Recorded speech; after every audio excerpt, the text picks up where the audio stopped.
Hello, everybody, and assalamu alaikum. A warm welcome to our distinguished guest speakers today and our attendees from across the entire country. My name is Ayaziyada, and I am AJP Action's Advocacy Director.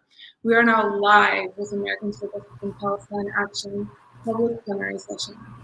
Americans for Justice in Palestine Action, a new political advocacy organization affiliated with American Muslims for Palestine, is hosting the 7th annual Virtual Palestine Advocacy Day. This year, we are virtual and have broken a record in all of U.S. history by being the very first to organize a Palestine advocacy event with all 50 states ready to advocate for justice in Palestine and all human rights from home with their members of Congress.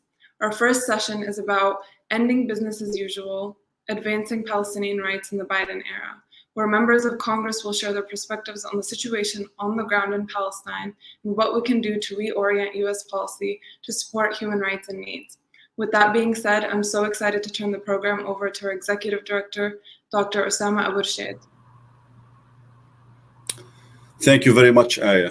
Hello and Assalamu alaikum. I am Osama Abu Rashed, Executive Director of Americans for Justice in Palestine Action, and I would like to welcome you all to the public plenary session of the 7th Annual Palestine Advocacy Days. Yesterday, more than 750 advocates from diverse religious and ethnic backgrounds attended our intensive advocacy training to empower them to be effective grassroots advocates for racial justice at home and for justice in Palestine when they meet with their members of Congress later this week. This year's Advocacy Day breaks records in gathering advocates from all 50 states. We are scheduling more than 300 congressional meetings. I will repeat, we are scheduling more than 300 congressional meetings, including many with members of Congress themselves. And I would like to introduce our hardworking and dedicated staff. Hi, I'm Josh Rubner, Managing Director of AJP Action from Washington, D.C. Assalamu alaikum. My name is Ayaziyada. I'm the Advocacy Director for AJP Action from Washington, D.C. Assalamu alaikum. My name is Tahir Hirzallah, Director of Outreach and Grassroots Organizing from Washington, D.C. Assalamu alaikum. This is Shakil Sayed, Regional Director for AJP Action from Los Angeles. Assalamu alaikum. This is Harith Adlouni, Digital Communications Director from Chicago, Illinois.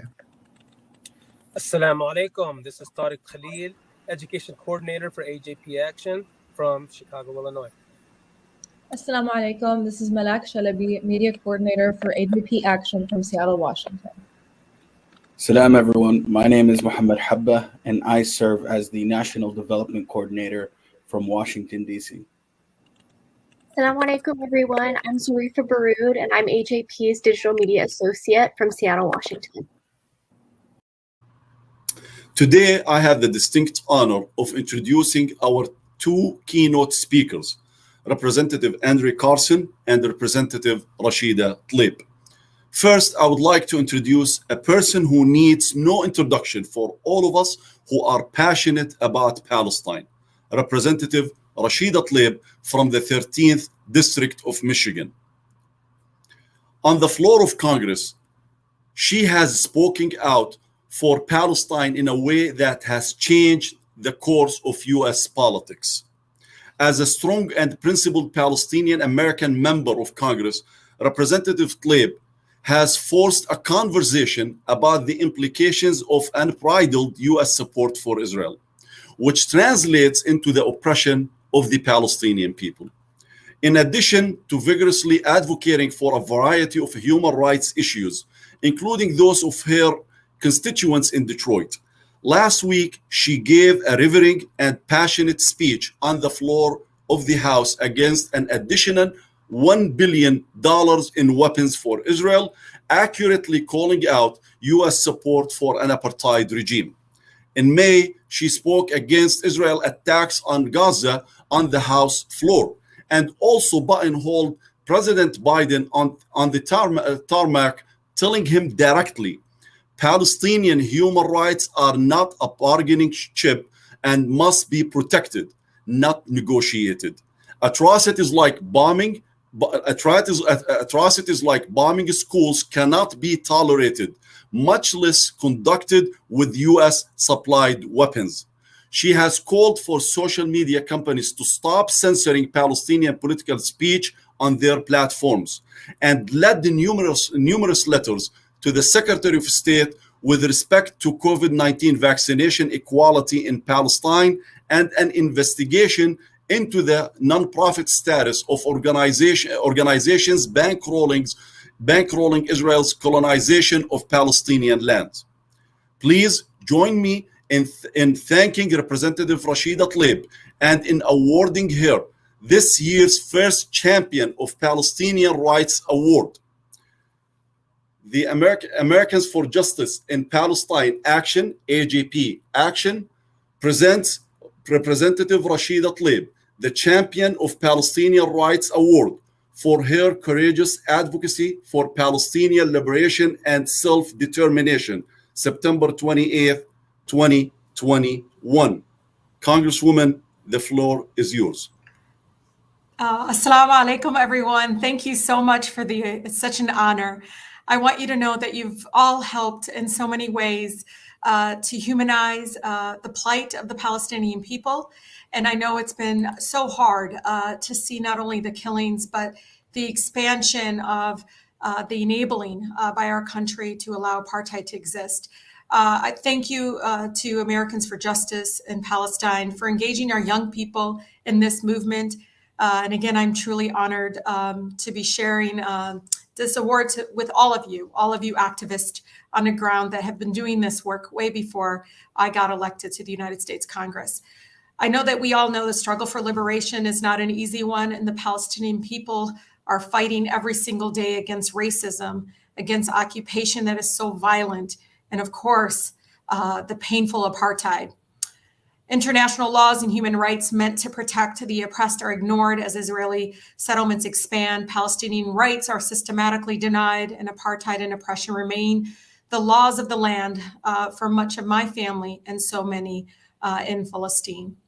Despite these challenges, I want you to know, and I know it's hard because the title is about how things are changing, and it is. I want you to know there are fellow Americans that believe that our country must stop enabling the killings and giving away tax dollars without conditions that promote human rights for all, not just some. They are questioning, these are my neighbors, these are folks across the country that are questioning how we can claim to stand for liberty and justice while bankrolling Israeli military war crimes and human rights atrocities to the tune of $3 and now $4 billion a year. Questioning how the Israeli government can call itself a democracy while denying millions of Palestinians in the occupied territories their basic human rights. We're talking about access to water. They're being ripped away from their own farmlands, let alone their right to citizenship and the right to self-determination. Just this past week, you saw the effect of our growing movement is having. So again, I want to thank you so much. Simply put, we are using our own way to tell our stories.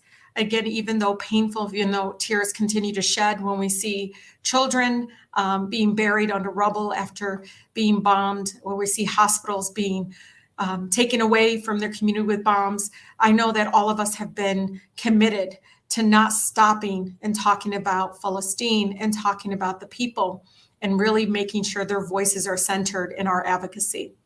And so I thank you so much. And again, I want to leave you with this, and I think it's so important. I remember being in a masjid in Flint when a young Muslimah got up and said to me, Rashida, how come nobody is saying anything to speak up for us? And I tell you this story because I want you to remember it. And I looked at the young woman and I said, well, what did you say or do when the same person that was attacking Muslims in our country, what were you saying when he said Mexicans were rapists? And you can almost hear a pin drop in the masjid. And I told them that's the problem. We have to understand that our plight for freedom and liberation in Palestine, my fight for access to water in Detroit and against structural racism, our fight for truly Black Lives Matter movement in our country to truly matter in policy, all of that is interconnected, and understand we cannot wait until our community is the target. We have to understand that all of our communities are targeted.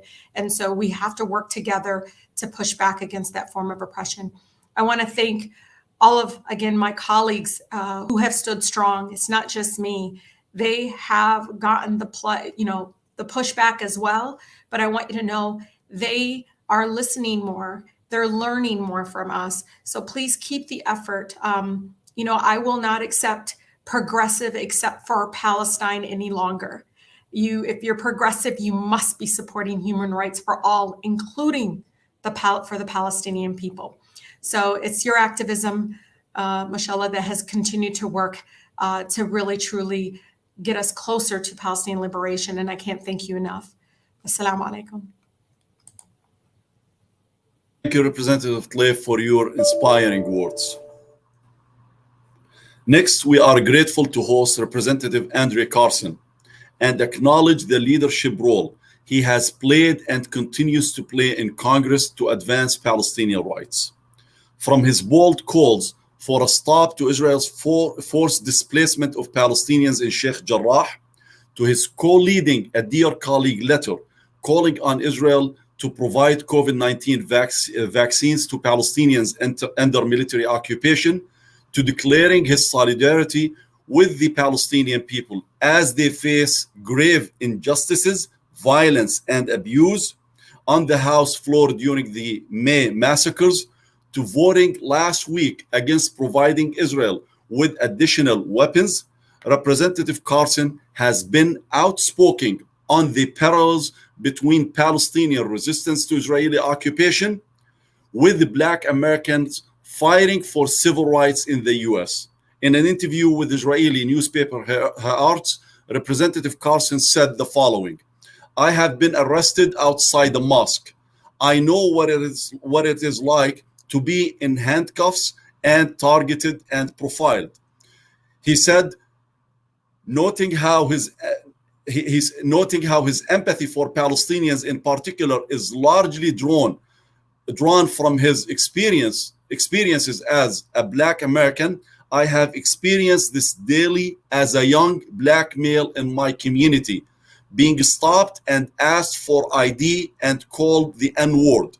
I have had guns drawn on me unnecessarily, and I know what this feels like." For all his steadfast leadership and commitment to advancing Palestinian rights in Congress, we are honored to present Representative André Carson with our Champion of Palestinian Rights Award. The award reads the following: Americans for Justice in Palestine Action, AJP Action, presents to Representative André Carson the Champion of Palestinian Rights Award for his courageous advocacy for Palestinian liberation and self-determination, September 28, 2021. Congressman, the floor is yours. Assalamu alaikum. Thank you for those kind words. Wow. What an honor. Are you kidding me? I mean, listen, I know other awards are a big deal, but this is a big deal. Thank you again for that kind introduction. I'm just honored. I'm honored to be here with all of you as we recommit ourselves to advancing Palestinian rights and human rights all over the world. What a deep honor. Got to thank my friends at AJP and its amazing, hardworking, brilliant, phenomenal staff for your important work and the sacrifices you make. Also to my colleagues, of course, Sister Rashida, my ace, my buddy, my rider, Representatives Pressley, McCollum, Chu, and so many others, and all of the good folks across our country and around the world who really are doing all that they can, speaking truth to power and supporting Palestinian brothers and sisters. I'm so humbled to receive the Champion of Palestinian Rights Award. And, I want to thank you for recognizing my small efforts on this important priority. Now, of course, I'm far from the first public servant to stand up. We have Sister Rashida and others, and I certainly won't be the last. But, you know, it's a true honor to be able to serve in Congress at a time when we are truly turning the corner on this very long and difficult march. You know, for far too long, our leaders have supported Israel without honoring our commitment to upholding human rights. You know, as the world's most powerful democracy, we have a responsibility to advocate for oppressed people around the world. But the calls to support our Palestinian brothers and sisters have often been silenced and even ignored. And I think that that's changing. It's clear that it's changing. You know, we have an opportunity to hold the Israeli government accountable for its human rights violations, as we should for any country we have a relationship with, quite frankly. And, you know, we can ensure the support we provide this nation isn't used to oppress, subjugate, or harm Palestinian people. You know, a handful of my colleagues, as you all know, and I took a tough vote against additional funding for the Iron Dome. I proudly voted no. It was the right thing to do, even though I knew it wouldn't be popular. But unfortunately, you know, the usual suspects quickly came after that vote. We were labeled as being anti-Israel, anti-Semitic, but we won't let those false claims deter us. I stand for human rights. We stand for human rights wherever they're threatened. And that's how I was raised. And it's what Islam has taught me and continues to teach us. And, you know, I urge President Biden and my colleagues, quite frankly, on both sides of the aisle, to do the right thing and be change agents for the Palestinian people. You know, decades of blindly supporting any country without real accountability has hurt our nation's reputation and moral authority. So we have to ensure that the aid we provide to Israel is not used to harm Palestinian brothers and sisters, take away their land, and strip away their rights. I know it may seem like an insurmountable challenge to overcome, especially considering decades of the status quo, but I think we're making progress. It takes courage and boldness to achieve this. As more and more people of goodwill say enough is enough, I think hearts and minds will change. That's why I'm grateful to AJP Action and American Muslims for Palestine for your leadership in this effort. And I think together we can usher in a new era of equality and opportunities for Palestinians. So I'm more optimistic than ever. And I want to thank you for this tremendous award. And I just want to tell you all to keep up the great work. Don't be deterred. Keep fighting. You have friends all over the globe and in our country. Keep your head up and keep moving. Jazakallah khair. Thank you. Salaam alaikum. Wa alaikum assalam. Thank you so much, Representative Carson and Representative Tlaib, for your powerful remarks and especially for your bold and fearless leadership in Congress on Palestinian rights. We greatly appreciate the both of you. Next, I'd like to welcome last year's recipient of our Champion of Palestinian Rights Award, Congresswoman Betty McCollum, who represents Minnesota's 4th Congressional District. This past year, Representative McCollum introduced groundbreaking legislation, H.R. 2590, the Defending the Human Rights of Palestinian Children and Families Living Under Israeli Military Occupation Act. Thank you so much for being here with us today, Congresswoman. The floor is yours. Well, thank you. Good afternoon. It's a pleasure to join you today, and congratulations to both Rashida and André. They have been just wonderful additions to Congress, and people I turn to. We support each other on our mission of making sure human rights are protected for everyone. I'm just going to take a few minutes to talk about our bill, the work that we do together. And by that, I really mean we, all of us collectively, those of you listening and watching today. Palestinian rights, they just cannot be ignored. There's still members in Congress who ignore them, but there's more members in Congress forever fighting for Palestinian rights. They're fighting strong, they're fighting tirelessly. And with your efforts, with your voice, we will be able to amplify and strengthen that support in Washington, D.C. So I want to thank you for all the work that you've done on HR 2590, and I mean our bill the Defending Human Rights of Palestinian Children and Families Living Under Israeli Military Occupation Act. It acknowledges the humanity of the Palestinian people, as well as acknowledging the oppression, the abuse, and the lack of freedom they face each and every day. This bill does not cut aid to Israel, so people can't just turn a switch and just say, oh, I don't want to hear anymore.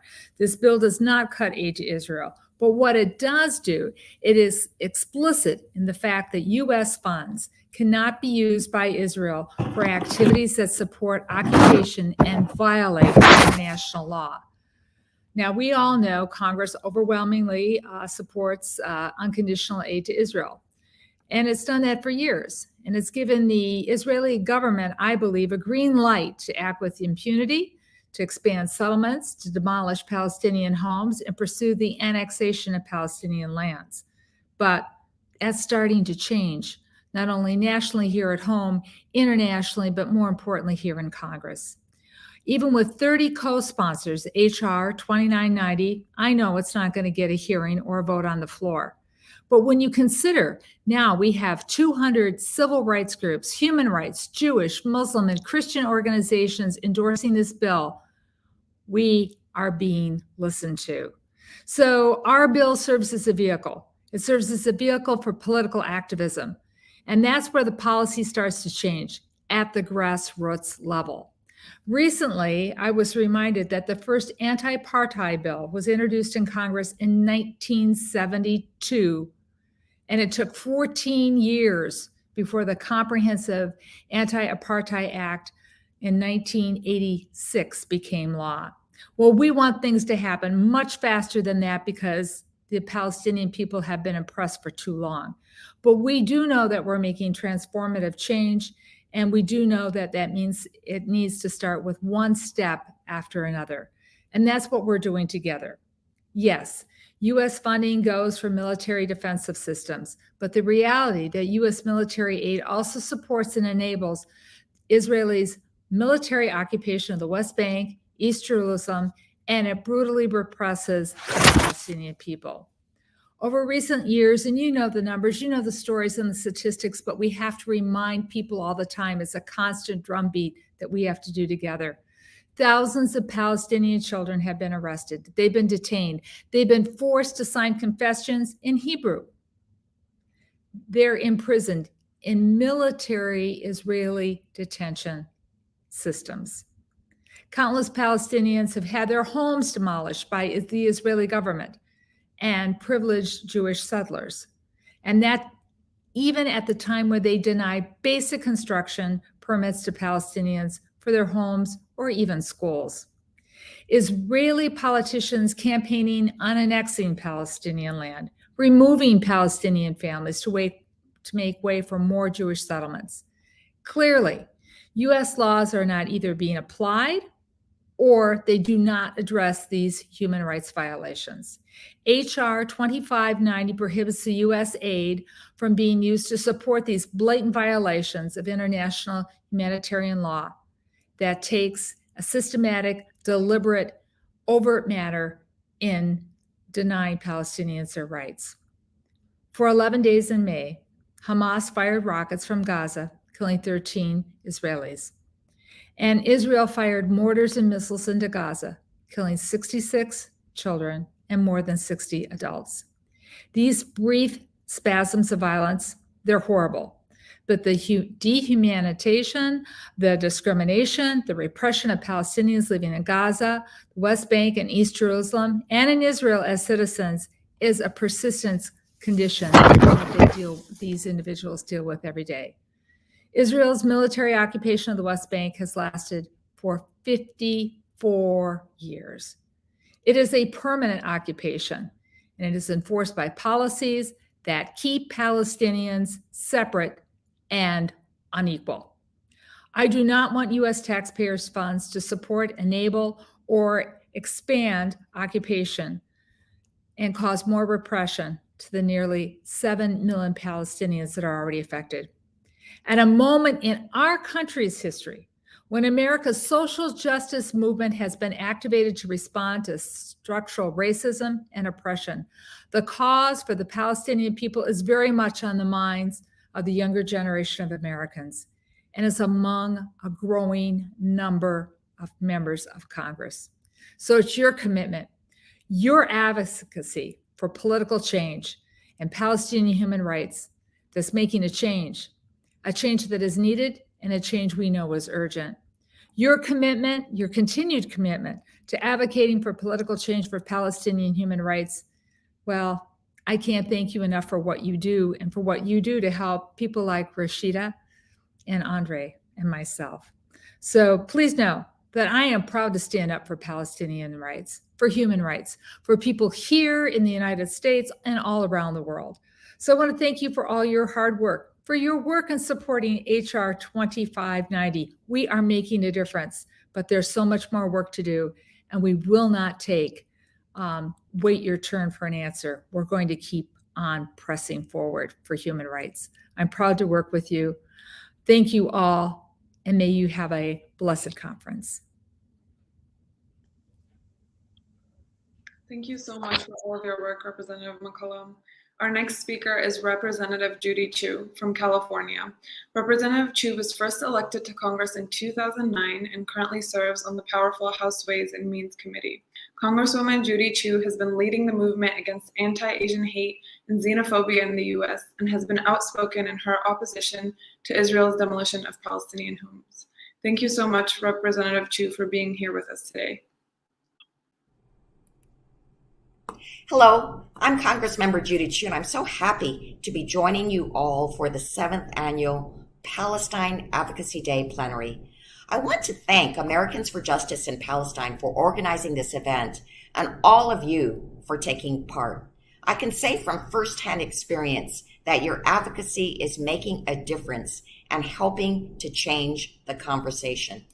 Because the truth is, for too long, conversations on the Israeli-Palestinian conflict ignored the experiences and needs of Palestinian people.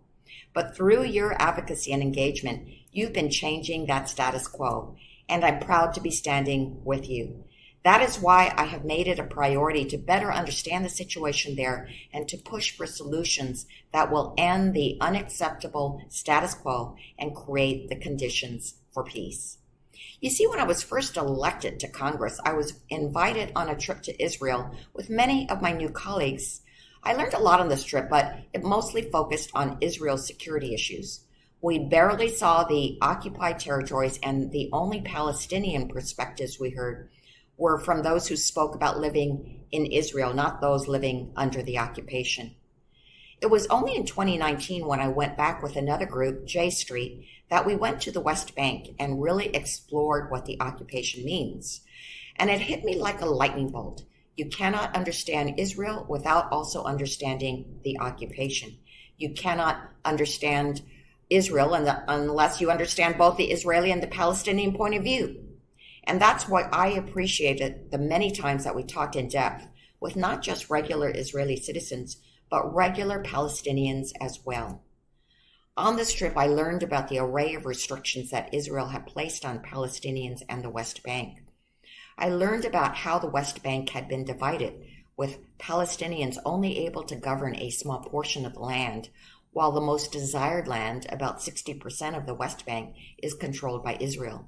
I also saw what that division looks like, with Palestinians forced to drive on completely different roads and held up for hours at checkpoints just to get into Israel, even if it's for work or medical care. And I heard stories of Palestinians being harassed by Israeli soldiers just for fun. Worse, I saw how deliberate all of this was. The settlement policy was not a haphazard process led by fanatics. These are planned communities, often lush suburbs, that are being used to carve up the West Bank so a future Palestinian state is impossible. And the harassment of Palestinian families was actually a tactic adopted by the military to, as they put it, make their presence felt. This means randomly choosing Palestinian homes to search in the middle of the night And because this is a military occupation, as opposed to the evictions in places like East Jerusalem, that means no warrants, no approval from a judge, and little respect for the families being harassed and violated. It took me going to Israel and actually hearing from those most impacted by the occupation to fully understand the injustice of the occupation and why we must end it. This isn't just for the benefit of the Palestinians.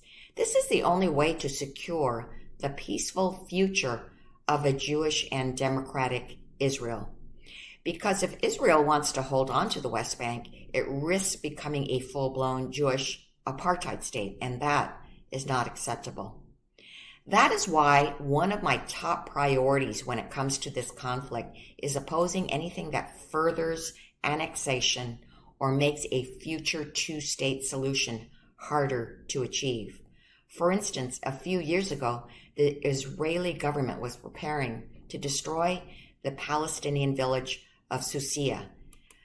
Hundreds would have lost their homes, but at the last minute, the evacuation was canceled. Why? Because advocates like you and members of Congress were willing to speak out. I was one of 70 members who signed a letter condemning it, and I believe the change in plans shows the American opposition can still be instrumental in shaping Israel's policies. And so last summer, when I was informed that another Palestinian family, the Sumurans, were set to be forced from their home in East Jerusalem, I knew that I had to speak out.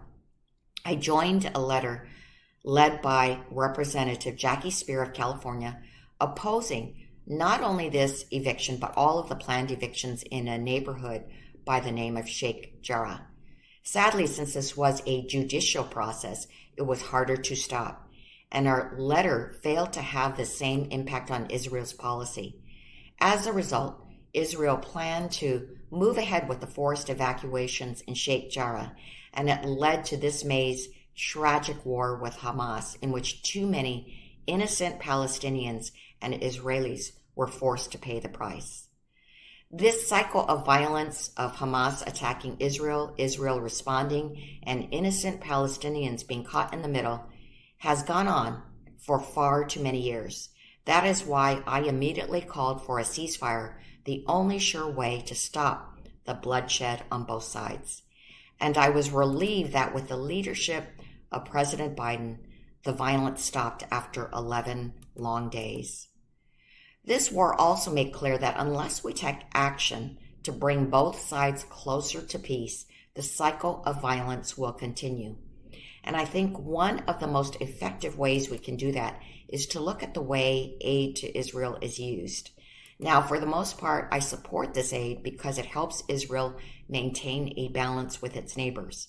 And we saw in the most recent war that the Iron Dome successfully saved lives from Hamas rockets. But I've also seen the way Israel's military behaves in the occupied territories, especially toward Palestinian minors. And that is not what our aid dollars are meant for. That is why I think it is time for transparency, accountability, and oversight into our aid to Israel. I want to make sure that the money we send to Israel is only used for the purposes we intended, not to further annexation or violate the rights of Palestinians. That is why I am a co-sponsor of Representative McCollum's bill, HR 2590, which would require this type of reporting so we could better understand how our aid is used. And I've told some who are concerned about this bill that this should be a good thing for Israel. If we can show the U.S. taxpayer that their money is not supporting things like annexation or a military occupation, that should give people confidence in how the aid is being used. If the report shows that U.S. taxpayer dollars are being used in this way that violates our laws, then this report will be instrumental in fixing this problem by shining a light on it. But none of this would have been possible without each of you speaking up for Palestinian rights and changing the conversation. So thank you again for inviting me to join you today and for being such passionate advocates for peace and opportunity for all. Thank you so much, Congresswoman Chu. Last but not least, we have Congresswoman Ayanna Pressley, who represents Massachusetts' 7th Congressional District. Last week, Congresswoman Pressley was one of the few who voted against more funding for weapons to Israel. She's a fearless exponent of human rights from the United States to Palestine. Thank you so much for being here with us today. Thank you to Americans for Justice in Palestine for inviting me to participate in your annual Palestine Advocacy Day. I've often said that the people closest to the pain should be the closest to the power, which is why it is so important to center Palestinian voices, especially those that are living under military occupation and facing racism, discrimination, and violence, both in the United States and in their homeland. American government dollars always come with conditions. It's about time that we start placing conditions for justice and human rights instead of oppression and occupation. Congress must do more to protect the human rights of the Palestinian people and ensure that taxpayer dollars are not funding oppression and injustice. I'm proud to be a co-sponsor of my colleague Betty McCollum's bill to defend the rights of Palestinian children and families. It should not be controversial to condemn the systemic abuse of Palestinian children, the violent disposition of Palestinians from their homes, the daily inhumane treatment of having to travel through checkpoints, and the illegal blockade and siege of Gaza, which brutally holds them captive. Standing up for human rights and holding Israel accountable is not anti-Semitic. It's pro-peace. It's pro-justice. It's our responsibility as justice seekers and lawmakers. We need the American people and our government to stand with the Palestinian people, too.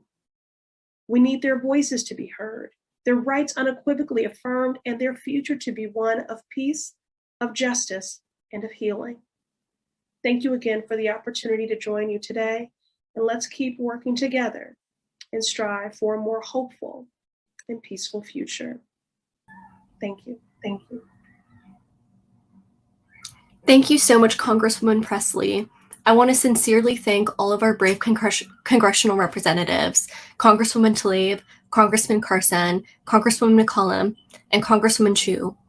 With the help of voices like theirs, the message for Palestine is spreading to every corner of the country.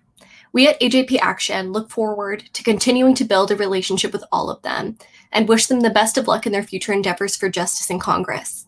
Now, don't forget to tune in to our next session today, Ending U.S. Complicity in Israeli Apartheid, featuring Palestinian legislator and activist Hanan Ashrawi, Omar Shaker of Human Rights Watch, Emmy-nominated journalist Ahmed Shihab Eldin, Taurine Webb of Harvard Divinity School, and Eva Borgward of If Not Now. We will be starting at 2:30 p.m. Eastern Standard Time, so in about 15 minutes, and look forward to seeing you there. Ma salama.